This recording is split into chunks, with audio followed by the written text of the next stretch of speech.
everyone. Today we're going to talk about documents, official and unofficial, and what that looks like a little bit for fall of 2021. My name is Kelly Tallerine, and I'm the Texas State University Regional Manager for the Houston area, and I'm going to let my colleagues introduce themselves. Rebecca? Hi everyone, my name is Rebecca Heilman. I am the Regional Recruitment Specialist for the University of Nebraska based here in Houston. Hi everybody, welcome. I'm Melissa Rodriguez. I'm the Assistant Director of Admissions for Texas Women's University. I'm located in the TW Houston Center, but I'm the Regional Recruiter for the Houston and surrounding areas, along with Jenny Ustinik. She's our Admissions Counselor. Hello, everyone, and welcome. My name is Carla Bounds, and I represent the University of Texas at Dallas, and I am your local Houston and surrounding areas representative and admissions counselor as well.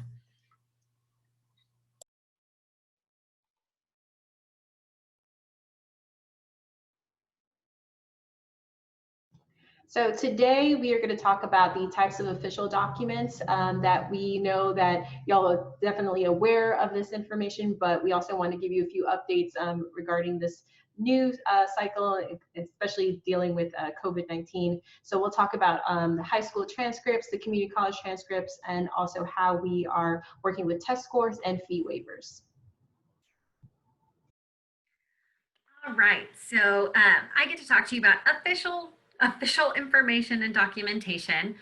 So on the high school transcript side, official only can be sent essentially two ways: physically in a beautiful envelope stamped and sealed by the registrar, or electronically through some sort of official electronic system. The most popular ones are like T-Rex, Parchment, Naviance, Clearinghouse. I've heard Score and Scribble potentially as well. But it's just those two ways that makes it official. And that's very similar for community college transcripts: sealed, signed, and in that beautiful envelope, or electronically through the community college website, where they're also using something along the lines of T-Rex or Parchment. When it comes to test scores, there's a question to them. So officially 100% official comes through either the College Board website or the ACT website. But some institutions will consider them official if they're printed on the back of an official high school transcript. Other institutions won't accept them that way. So that's one of those, ask your institution whether printed on the back of an official transcript from high school will work or not. For fee waivers, this also depends on the institution. So everybody's a little bit different. When it comes to fee waivers, some schools will require it to come through a high school counselor. Other schools will require really specific financial documentation. Texas State is guilty of this. We, in a normal year, would require a student's FAFSA or TASFA or tax information or something along those lines to be official. So everybody else, every institution has a different idea of what official means for a fee waiver.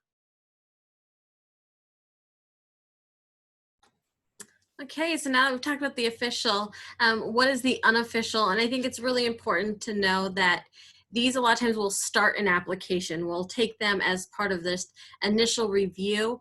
We will always need those official ones before these kids can register, sometimes before they can be officially admitted with that. So just keep that in mind. The kids will be like, well, I've uploaded my unofficial. We will eventually need official on everything. For the high school transcripts, they can be pulled from the website and emailed by the student or the counselor. It's a great way. Like I said, most schools are going to start accepting these as just an initial way to start their application review, depending on that institution. The official ones will definitely be necessary, and it's more for the financial aid aspect than anything. That is where we've seen a big hiccup this year. The students were like, what? I didn't know I needed them for that. The loans, those grants, those kind of things. So that's really important at the end of the year with that graduation date on it, especially. For community college transcripts, if your students have those dual credits, anything like that, most of the time we're going to take those, just the unofficial ones for this initial process, and because we know that costs them money. And then by the time that we're ready for them to register for classes, we will need that official one so we can get them in the correct classes for that. As for test scores, for unofficial, we'll take those PDF score reports, but it is important that it is the complete report. So not just the overall score, but the breakdown of each one of those sections to help us with that, just in case we need that additional information. Also helps when it comes to TSI information too, for our students. And then for fee waivers, we'll take the SAT, ACT, NACAC fee waiver copy from a student to be unofficial.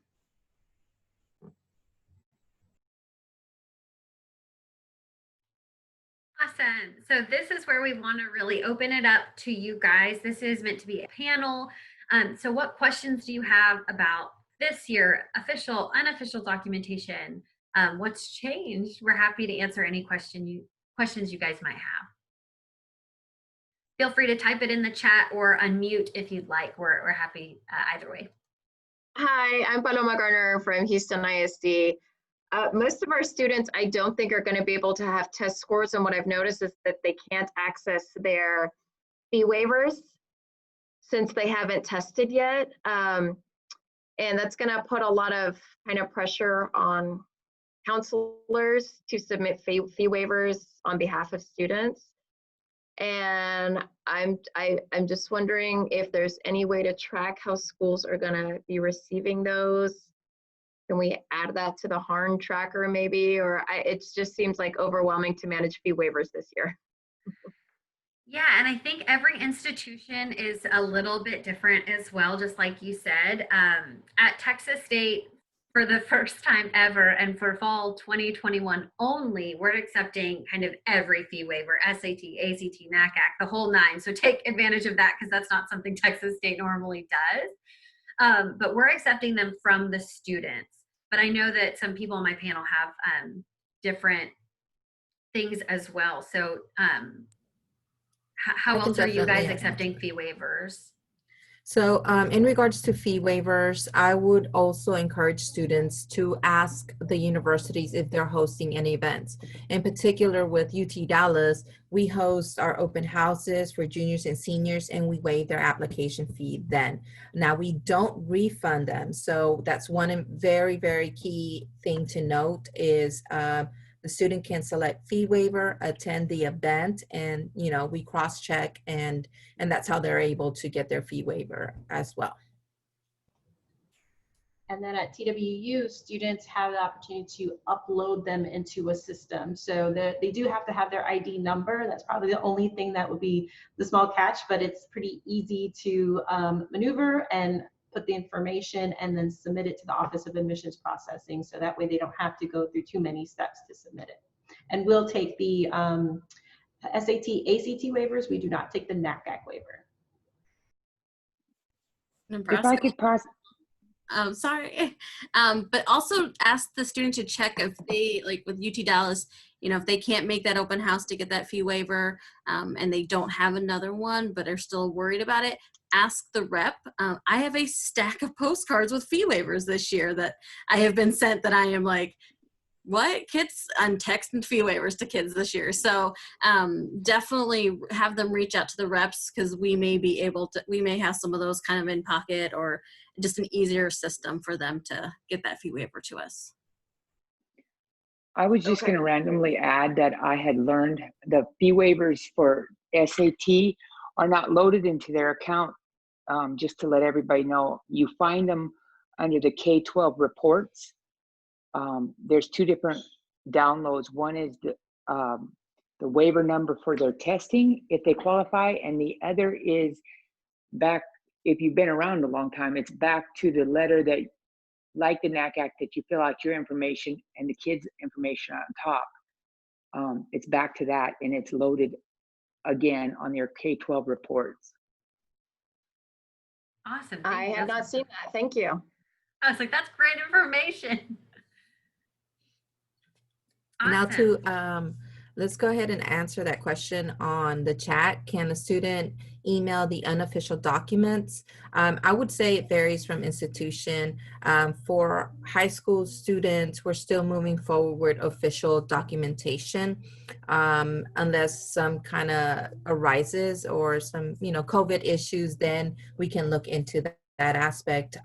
So it varies, or if it's an international instance, then yes, we will work with the student. But if it's a domestic student, then official will have to suffice, at least with UT Dallas.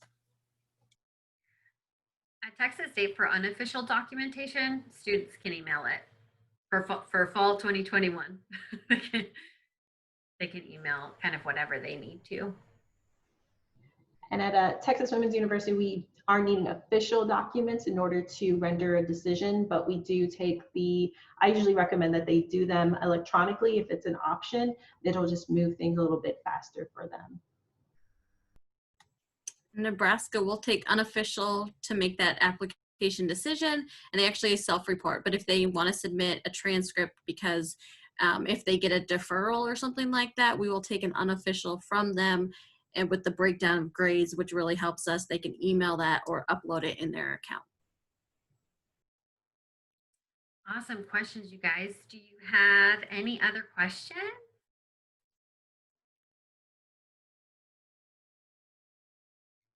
I think one of the things that I'd like to just kind of say is that COVID is very strange and we're all in the middle of it. And there are some institutions who are kind of trying to get back to that more official documentation, kind of trying to pull in the reins and get it back to what was normal. And there are some institutions who have really pushed out the deadlines on changing that. So at Texas State, we're doing unofficial everything and SAT and ACTs all the way through fall 2021. But there are some institutions who are trying to get back to that kind of more normal official documentation as well. So it's going to be a strange and probably more complicated year than it has been in the past. I do see another question in the chat. How are you all advising students, specifically juniors, who graduated early? And that is a great question. Does someone want to take that one? I sure can. I would definitely, with juniors graduating early, depending on how and what months they graduate, I would definitely really align with the scholarship, because ultimately that's what students are looking for, or FAFSA. It will start on that fall term. So, they can forfeit if they start early, if they don't start on that fall term. That's probably the biggest key thing for our juniors graduating early, is making sure that if they did receive any type of scholarship, the application, everything is still aligned in that fall term. And also depending on institution, whether they can attend a community college before coming to before coming to that institution. It may vary from university to university, whether it's a long-term semester or if it's a short-term semester, if they're able to do so. How about you guys? I think the scholarship part's really important. At Texas State, if you did attend a long semester at a community college, then we would no longer consider you for freshman scholarship. So it is really something that I talk to my students about, whether it's worth going, depending on where they are academically. If they've got a big, or could potentially have a big scholarship coming in, then that scholarship deadline is very important to consider. And I'd say ditto to what was just said regarding the scholarships. And similar to Texas State, if a student did take 12 college level credits after high school, then they are applying as a transfer student. So then at that point, the scholarships do change as well. And then also a note, even though it's not juniors, but it still feels related, I am working with students who needed to take a semester off because of COVID. And, so if you're working with somebody still, who might have graduated, we're happy to help them through the process as well, because this is a new experience for all of us. So it's giving them as much information and empowerment to be able to, okay, what's the next step for me to get going for spring too? Well, I think we're, as universities, we're all really prepared for spring to be way bigger than it ever has been before in hopes that kind of everything's getting back to normal. So we're definitely, spring admission is not something we're putting on the back burner this year. So if you do have students graduating early that are looking for spring, there's definitely a lot more, we're more prepared for a larger spring incoming class and working with our deadlines and things like that. I will add in regards to that deferment, please make sure you make that aware for our students. They just kind of say, oh, I'm just going to apply then. They can have their admissions approved and then they can defer so they can still maintain that scholarship, if anything. If they defer to the fall, typically that needs to be approved through scholarship purposes. I would definitely make sure that they get that scholarship approved. If not, then they could lose that scholarship. Awesome. Well, it seems like we're kind of out of questions and we're definitely out of time. So we'll give you guys a couple of minutes to get to your next session. But thank you so much for coming to speak with us today. And if you have any questions, we're all going to drop our emails in the chat. And feel free to contact us and let us know if you need anything about our specific institutions. Thank you again for coming. Thank you.